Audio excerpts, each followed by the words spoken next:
Għalkemm il-Gvern Nazzjonalista kien nefaq 2.8 miljun euro sabiex jibni pont li ma jwassal imkien fid-daħla tal-Port il-Kbir, il-Gvern preċedenti baqa' jkaxkar saqajh sabiex jibni footbridge għar-residenti qriema li ta' kuljum ikollhom jaqsmu minn waħda mill-aktar toroq perikolużi f'pajjiżna. F'diversi okkażjonijiet l-eks Ministru Austin Gatt kien sostna li dan il-pont fil-bypass tal-Imrieħel ma kienx is-soluzzjoni sabiex jissalvagwardja is-sigurtà tar-residenti.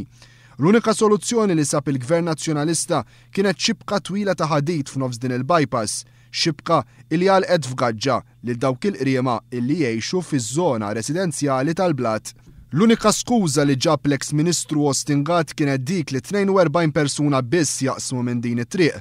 Għalhekk, fi kliemu ma kienx ġust li l-Gvern jinvesti flus il-poplu f'dan il-proġett.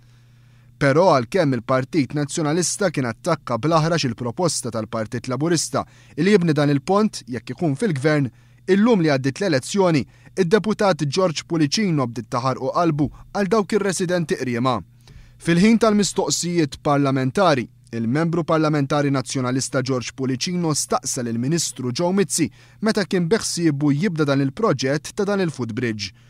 Il-Ministru Joe Mizzi konferma li kif kien wiegħed Gvern ġdid applika diġà mal-MEPA sabiex joħroġ il-permess għal bini ta' footbridge f'din il-bypass.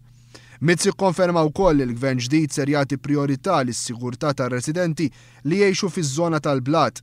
Dan b'kuntratt tal-attitudni passiva li kien ħa Gvern Nazzjonalista matul is-snin li għaddew fejn baqa' ċas quddiem numru kbir ta' traċedji li seħħew f'din it-triq.